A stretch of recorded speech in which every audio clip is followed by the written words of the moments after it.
Hello everyone. Now we are going to solve our question number 3 of function overloading of your job sheet.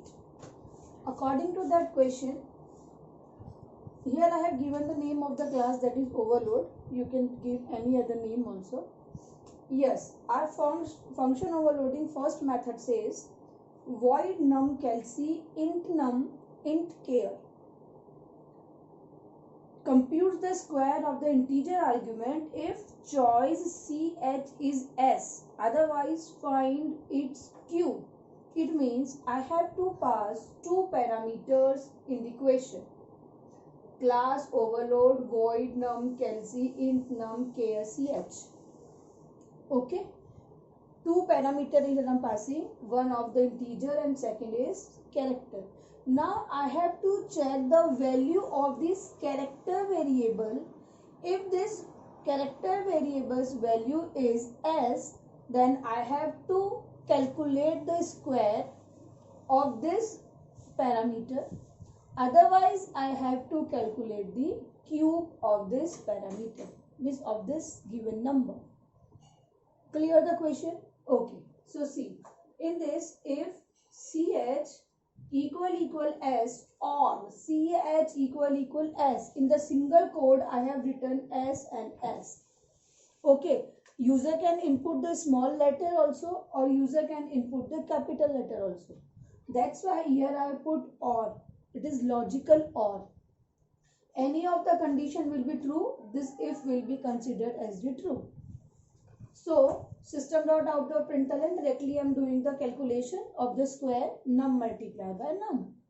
If here you are taking any other variable like n, then you will use n multiplied by n. Means multiplication square of this parameter. Otherwise, cube of the number. So num multiplied by num multiplied by num. It is very easy. See, in this question, as function overloading programs, always very easy, but just little bit pay attention while reading the question.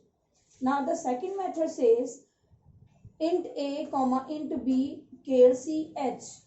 Compute the product of the integer arguments if ch is p, else add them. So I have to calculate the multiplication of a and b if the value of ch will be p. So void num, here three parameters according to the question. Here I am passing three parameters, int a comma int b comma char ch. So here chp equal or capital P. Any of the condition can be true, then multiplication I am doing, otherwise addition. Now in the third method, string s1 and string s2, which compares two string argument which print the string equal or not. So here I am passing two string arguments, s1 comma s2. Now s1 dot equals s2. See, keep remember this s1 equals s2. Equal is the method to compare two strings. By using the equal sign, you cannot compare the strings. Okay, because string is not your primitive data type. Keep remember, here you cannot write down s1 equal s2. That is will be wrong. Okay, so here you will write only s1 dot equals s2. This is the predefined method of the string class. Whenever you want to compare the strings, you have to use equal.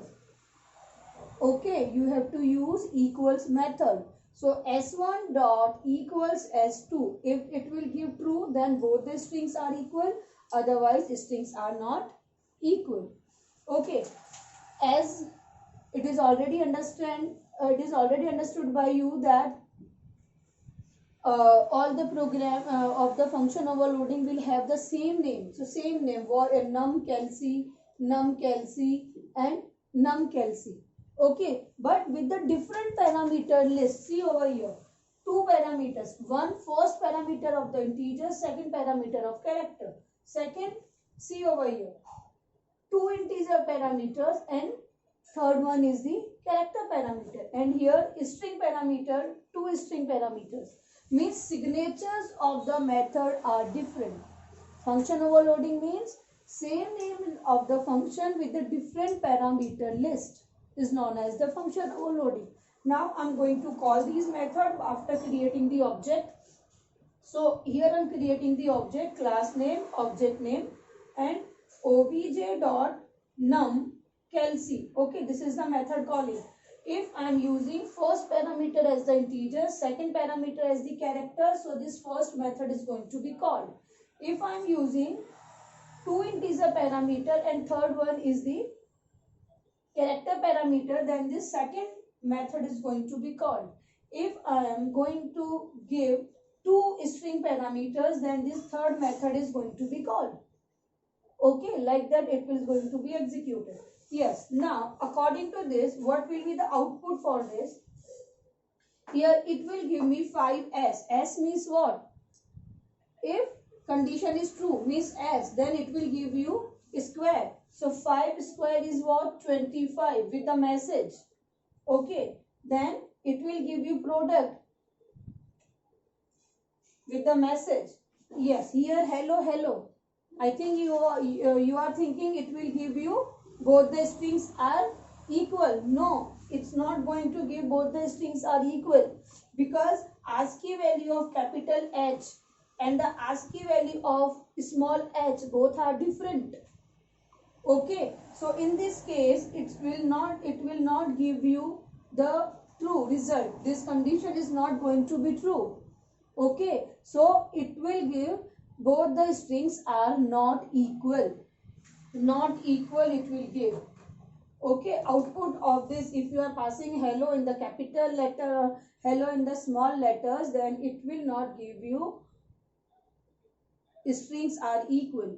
Okay, if you want to ignore the case difference, then here you have to use equals ignore case. In this case you will use equals I capital ignore case C capital, equals ignore case at the place of the equals. I hope now it's clear.